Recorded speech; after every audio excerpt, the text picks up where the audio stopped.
Oi, gente. ah, Vamos começar mais uma aula. Ainda falando de células. Dessa vez a gente vai começar falando sobre as células vegetais e as estruturas que elas têm, as estruturas específicas delas.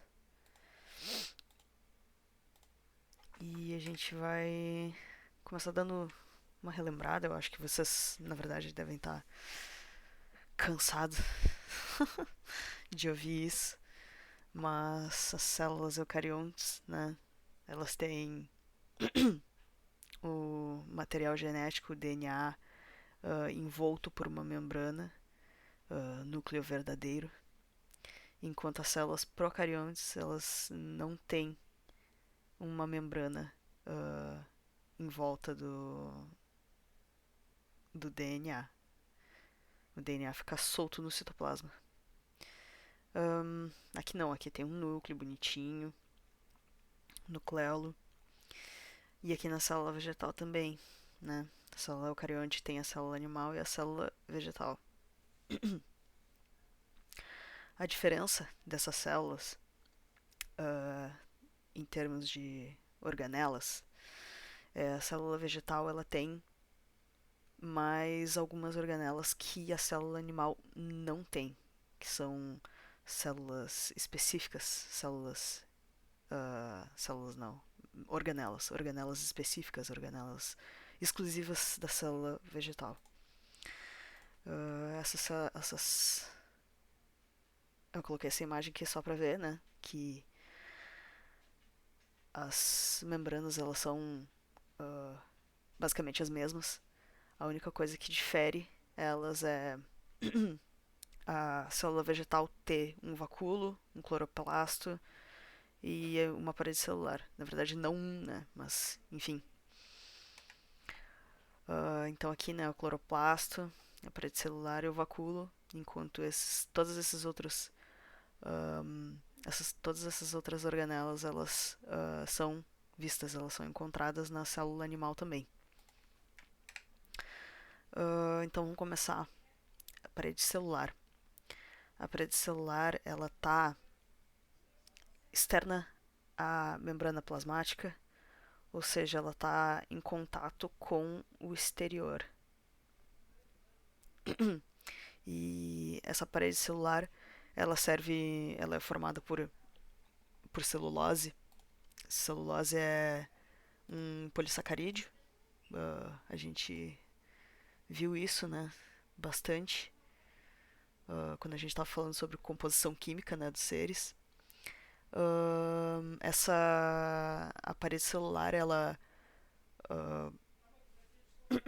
ela fornece sustentação e proteção à célula e ela restringe o tamanho dela de forma que ela não estoure. Uh, eu vou explicar isso, eu acho que um pouquinho mais pra frente, na plasmólise. Vocês vão entender o porquê. E que mais?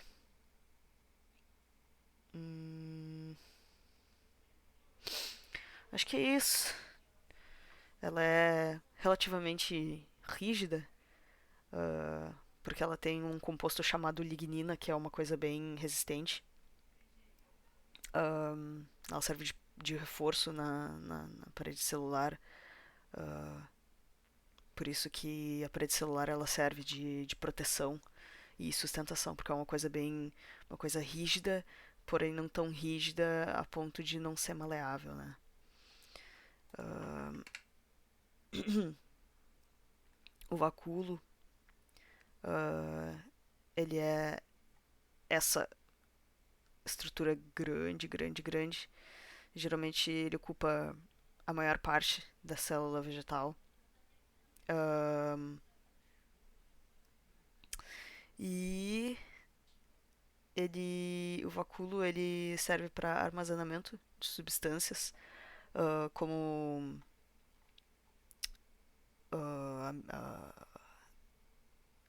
deixa eu ver.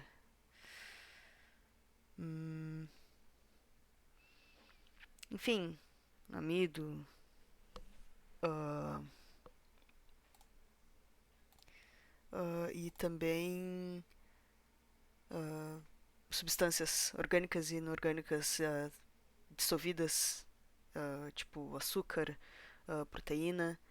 E o vacúolo, a composição dele é água, praticamente água. E existem, acho que, três tipos de vacúolos, mas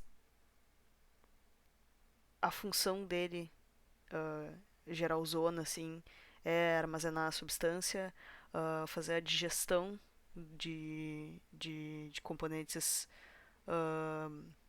celulares, regular o pH da célula, né? E a função osmótica, que, como a gente viu, é aquela regulação da água entre o meio externo e o meio interno da célula, né? Então, como eu tinha falado antes, a plasmólise, ela é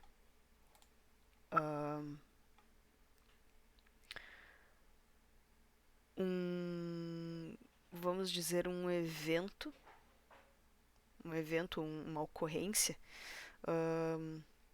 que se dá quando desculpa, meu celular tá tocando. Quando a célula.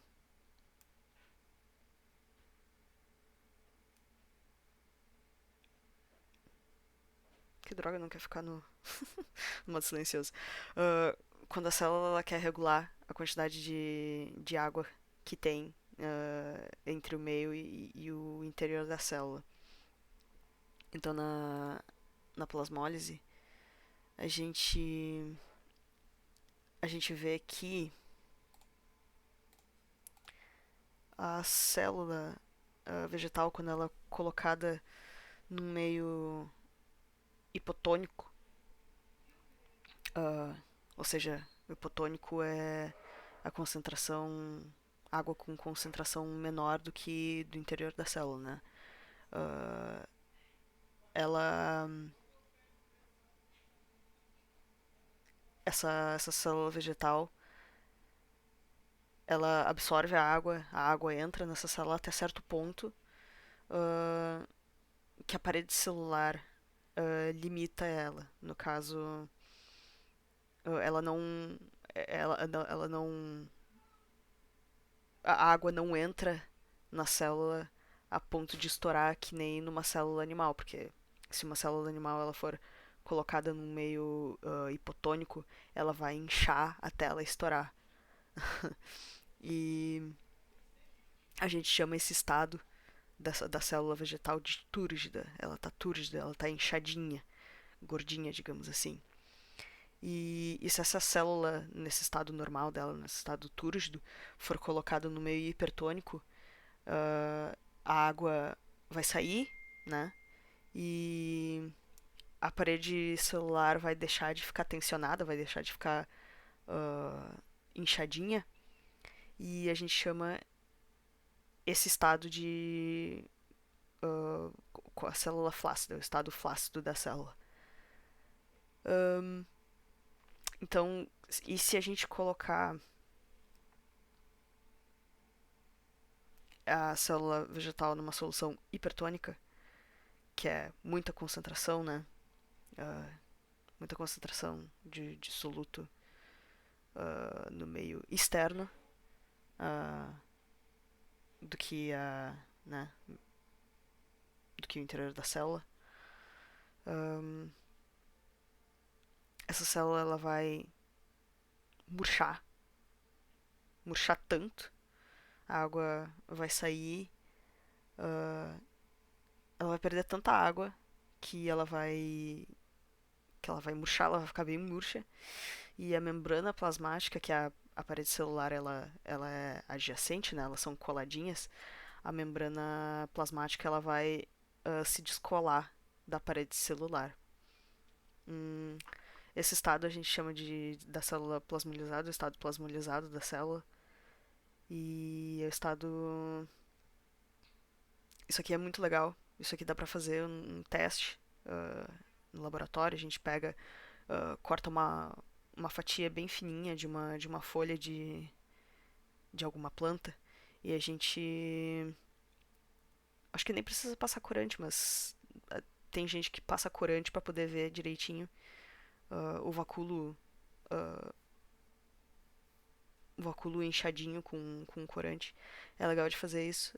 A gente coloca essa, essa fatia dessa planta numa aguinha com sal e espera uns 5 10 acho que no máximo 15 minutinhos pra gente. Pra depois a gente tirar, colocar no microscópio e ver que ela fica. Dá pra ver direitinho a célula, o contorno da célula, né, da parede celular e a membrana plasmática esticada, assim. É divertido de ver.